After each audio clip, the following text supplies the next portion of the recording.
Coucou tout le monde, j'espère que vous allez bien. Donc je vous retrouve dans une nouvelle vidéo point lecture avec 5 titres jeunesse à vous présenter. Donc je m'excuse si ma voix est encore assez bizarre, simplement mon angine n'est pas totalement guérie. Donc il se peut que j'ai la voix un peu cassée ou qu'il se fasse la malle avant la fin de la vidéo. Donc voilà. Donc je commence ce point lecture avec Trouille Academy, le tome 1, l'école de toutes les peurs de Bertrand Puard, chez les éditions Poulpe Fiction. Donc ici on va y suivre Victor et là il a deux jeunes enfants de 11 ans je crois qui sont amis, et on les suit, on les rencontre du moins le jour de la photo de classe à l'école. Voilà, le photographe est censé faire les photos de toutes les classes, mais il a un comportement très bizarre quand il arrive à leur classe.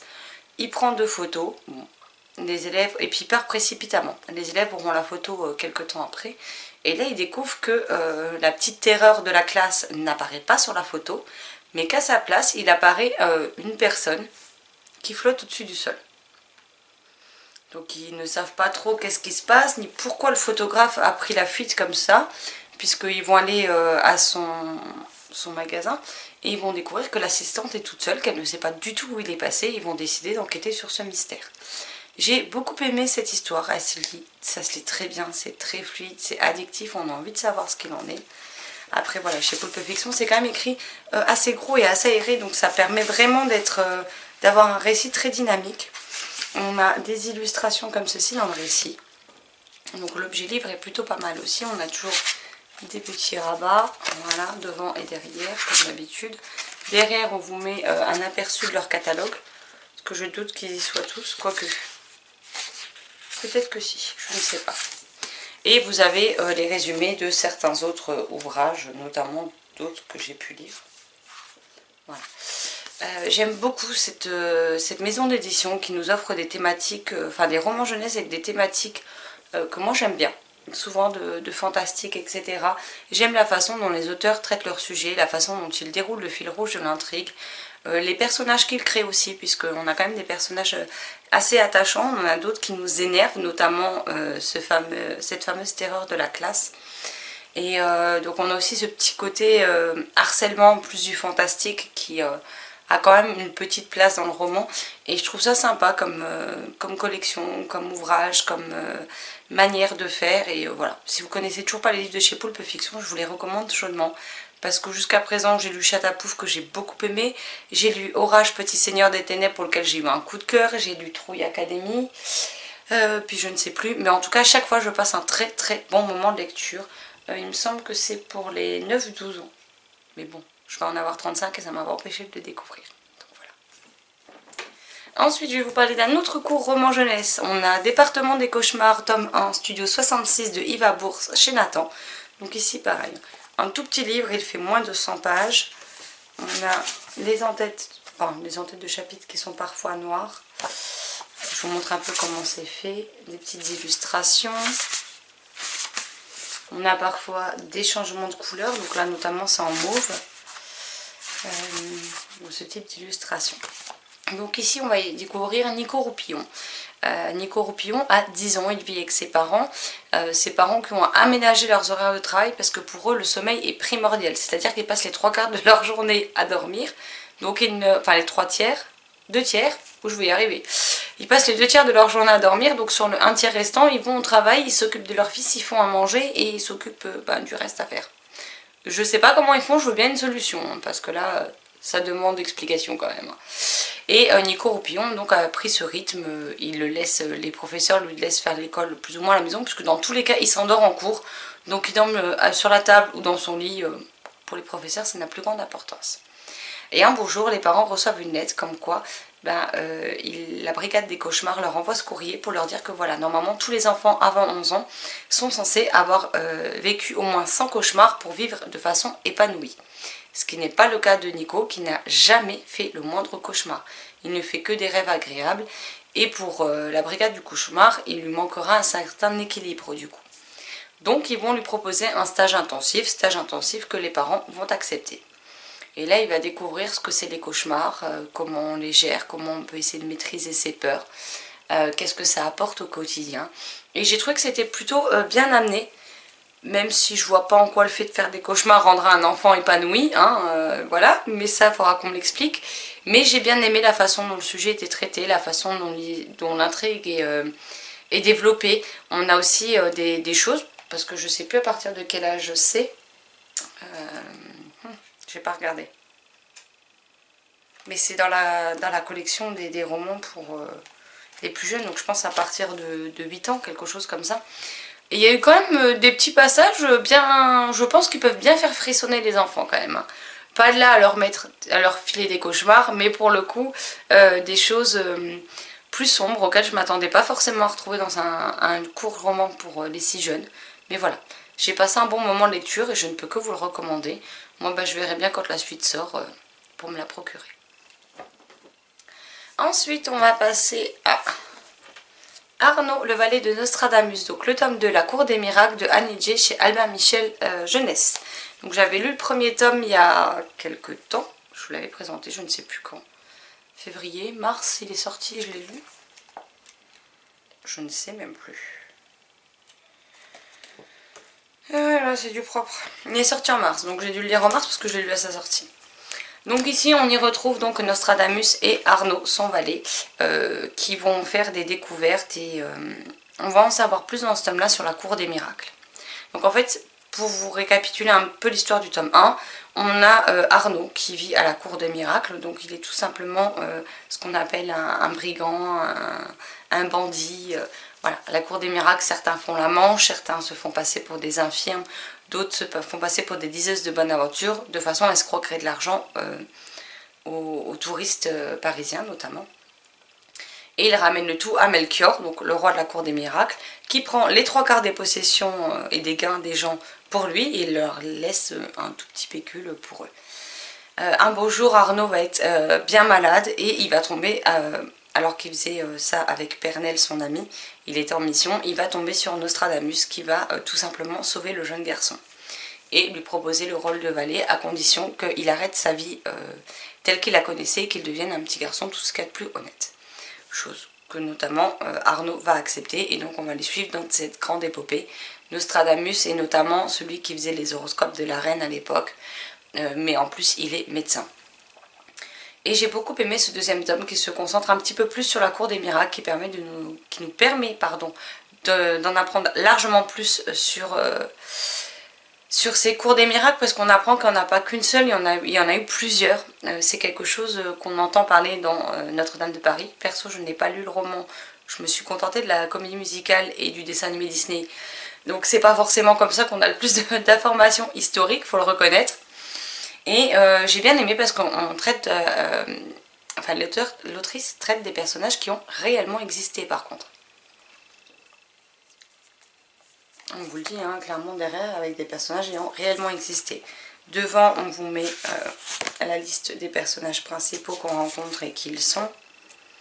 Et à la fin, voilà, vous avez toujours un petit passage historique. Donc là, pour le coup, c'est sur la Cour des Miracles, avec des réelles informations historiques qui nous sont données. C'est un court roman qui se lit, mais avec une grande facilité. Il y a beaucoup d'illustrations. J'essaie de vous les trouver. Le texte est aéré, c'est fluide, c'est dynamique. Ça permet d'apprendre des faits historiques qui se sont réellement passés, mais d'une manière divertissante, intrigante, avec de l'amitié, de l'aventure, des mystères, des complots, et c'était vraiment sympa. Donc normalement, le tome 3 devait sortir en juin et le tome 4 en septembre. Alors du coup, je suppose qu'ils vont être un petit peu décalés au vu du contexte actuel. Mais n'empêche que je me procurerai les autres avec plaisir et que je vais les garder de côté parce que je trouve ça très intéressant. Ensuite, j'ai lu un tout petit roman, donc Gare au Crobold de Pascal Hédelin et Frédéric Pilot chez Mille en Poche collection Benjamin, donc c'est des 6 ou 7 ans.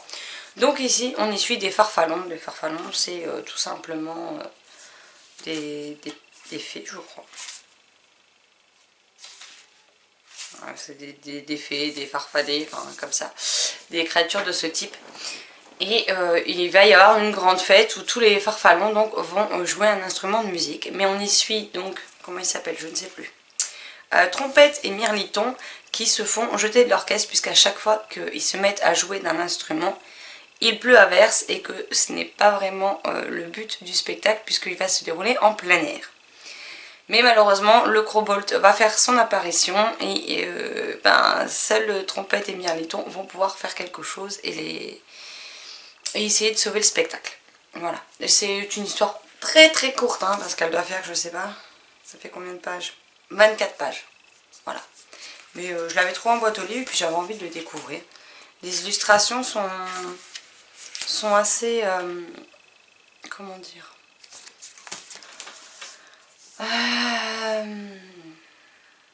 je vais dire assez vieillotte, mais c'est pas dans le mauvais sens du terme, parce que moi au contraire j'aime bien ce type d'illustration, également parce que c'est le type d'illustration des albums de quand moi j'étais petite en fait. Donc ça a ce petit côté nostalgique et réconfortant que moi j'aime bien retrouver dans les albums ou dans les courts romans, donc moi je suis plutôt contente de ce style de dessin. C'est une histoire vraiment sympa, ça se lit clairement tout seul. Il y a une belle morale à cette histoire et voilà, c'était un moment sympa, puis je peux que vous le recommander, sachant que je crois qu'il y a d'autres livres de cette série, mais je ne saurais pas vous dire, c'est pas écrit indiqué, c'est pas indiqué dedans, pardon. Et à la fin, sur le rabat, vous avez également les définitions de quelques mots qu'ils ont pu aborder dans le récit, des mots un petit peu plus soutenu que le langage pour les 6-7 ans, mais donc du coup on vous donne les définitions, donc je trouvais ça plutôt pas mal. Et là vous avez d'autres mots également dans le rabat. Voilà, cette collection là c'est des 6-7 ans. Mais il me semble avoir vu qu'il y en avait d'autres, mais voilà. Là je vous avoue que je n'en sais pas plus.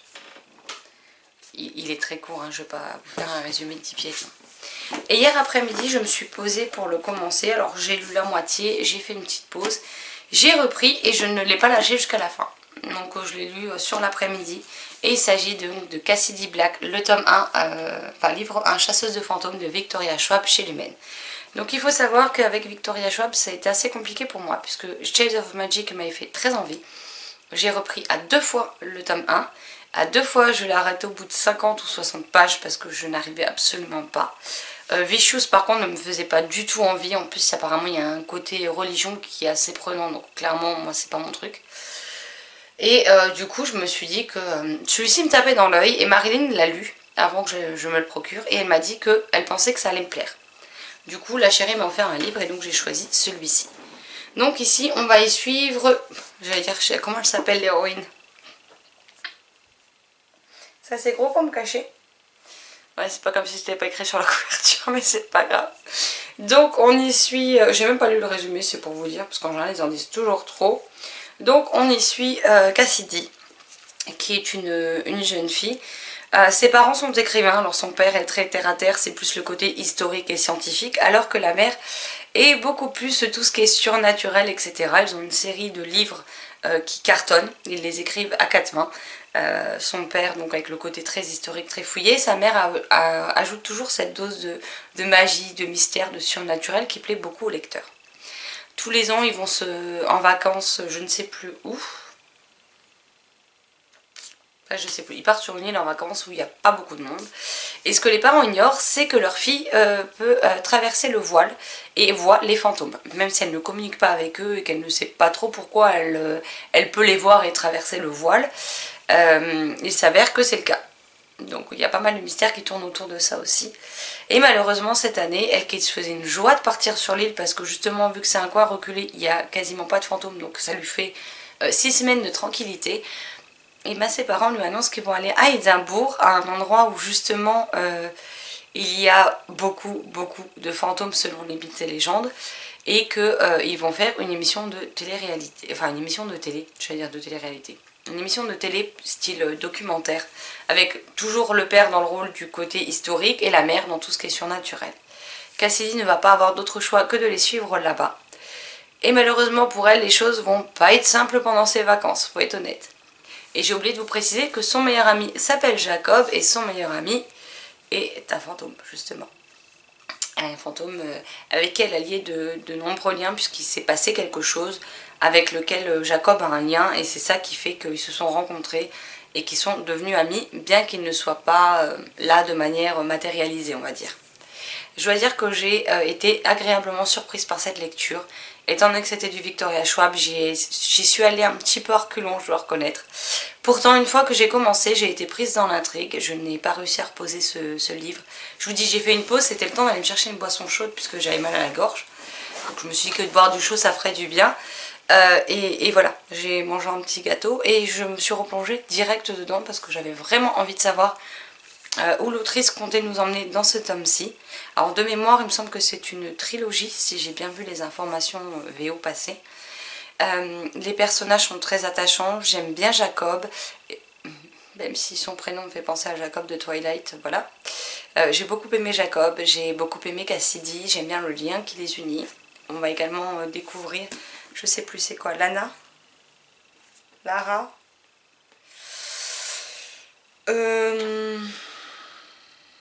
Lara, une autre jeune fille qui vit à Édimbourg, notamment là où elle va loger, qui va permettre d'apprendre plus de choses sur l'univers, sur cette faculté de voir les fantômes, etc. Il y a un petit, bon, léger, mais côté Ghost Whisperer que moi j'aime retrouver dans mes lectures.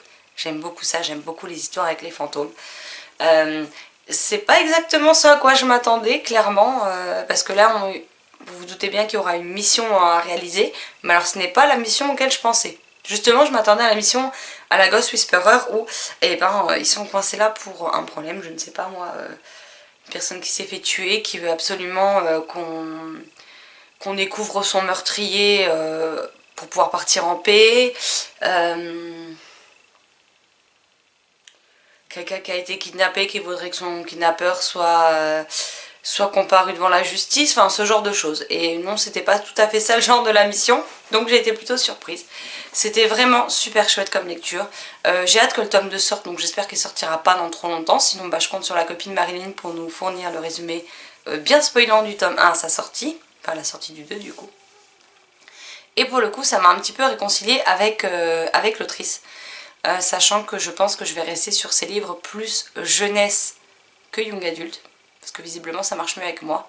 Mais voilà, c'était vraiment des personnages attachants, on a tous ce côté mythe, légende, fantôme, lieu hanté, etc. qui moi me plaît énormément, que ce soit dans les séries télé, les films ou dans les livres, particulièrement dans les livres en plus. Donc j'étais vraiment dans un univers plein de mystères, de danger, etc. Tout ce que j'aime en fait. Donc j'ai passé vraiment un excellent moment de lecture avec ce roman, ce premier tome, et je ne peux que vous le recommander. Et je le répète, pourtant les autres livres de... Enfin, Shade of Magic, je n'ai pas du tout aimé. Je l'ai quand même abandonné 2 fois et là je me suis dit c'est bon, stop, je n'essaye plus. C'est terminé pour moi. Vicious, je n'ai pas envie de tester. Et j'hésitais du coup à tester celui-là parce que j'avais un petit peu peur du résultat, soyons honnêtes. Et au final c'est passé tout seul et j'ai hâte de lire le tome 2. Voilà, ce point lecture est à présent terminé. Je ne sais pas du tout la longueur du point lecture vu que je vous ai présenté 5 titres. Bah après voilà, c'est des livres assez courts donc je peux pas non plus trop m'étaler dessus sans risquer de vous donner des informations qu'on découvre plus loin dans l'histoire et ce qui serait clairement dommage. N'hésitez pas à me dire si vous connaissez les titres que je vous ai présentés, s'il y en a qui vous font envie, si vous les avez lus, ce que vous en avez pensé. N'hésitez pas non plus à me dire quelles sont vos dernières lectures, qu'elles soient bonnes, mauvaise ou excellente, et je me ferai une joie d'en discuter avec vous dans les commentaires. Sur ce, je vous souhaite une excellente journée, de très belles lectures et je vous dis à très vite dans une prochaine vidéo. Bye bye.